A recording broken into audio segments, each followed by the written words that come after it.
has officially been 7 days I've been intermittent fasting, and I've definitely noticed some changes, so I'm going to talk about those. I'm drinking a Celsius right now because I just took a nap and I'm trying to wake up so I can work out, and it kind of unsettles me how yellow it is. It's supposed to be blue raspberry flavor, but it just tastes like Celsius flavor.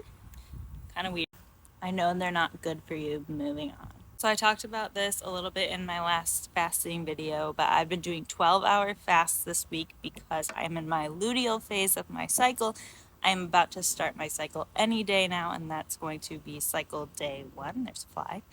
And as soon as that happens, I'm going to start a longer fast. But until then, I've been doing 12 hours, which means I've been stopping eating at about 8 at night, and I don't eat until 8 in the morning. Honestly, I haven't found that hard at all, considering you're sleeping a majority of those hours. By 8 at night, I'm usually done eating dinner. If I want a little something sweet, I still have plenty of time to do that, and I'm just not snacking all night and I'm just drinking water. So, the first thing I've noticed, typically when I am PMSing in the luteal phase, the week before I get to my cycle, I have horrible mood swings. I'm generally very anxious, especially lately. I've been noticing this like really bad anxiety. I've also been getting chills at about like 4 or 5 p.m., like consistently each month during this stage. I've looked it up. It's called period flu. It is typically just like a really severe symptom of PMS that's usually caused by high progesterone, like increased levels of progesterone, not necessarily high, but due to the like hormonal fluctuations, and something is just off. This week I have had zero chills, no chills at all. My mood has been good, like not just not bad, it's been good. I've also tend to have like really slow digestion, and I get really severe pain right in here, and I think it's because I have scar tissue that like kind of restricts things. And that I have had that pain still a little bit, but it has been significantly less than the previous months.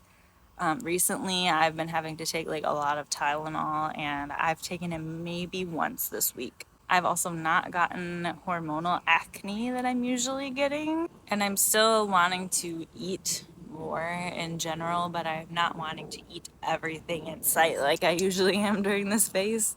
And this is within the first week. So I'm so excited to see what like the next several months are going to be like. Like I said, I have not found this difficult at all, especially because I'm not even restricting the kinds of foods I'm eating. I'm eating like I normally would. I still try to eat gluten-free. I try to limit, certain things. And naturally, I've just been wanting to eat less junk. And that's the specific doctor that I like follow and watch a lot of her stuff. She specifically talks about fasting for women. She's written a book about it.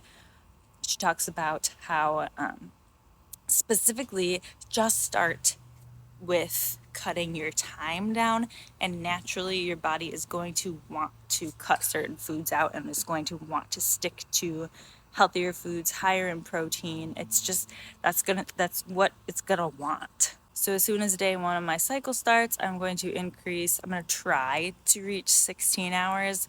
I understand I'm just starting, so I might have to start with like 15 hours, depending on my work schedule. Although if I have to eat lunch a little bit earlier, I might just stop eating a little earlier the night before, and then I can eat earlier the next day. That's the nice thing about this. It's so flexible. If you want to eat, if you have a party or you want to eat a special lunch, just shift your eating window to earlier the night before so you can eat earlier the next day.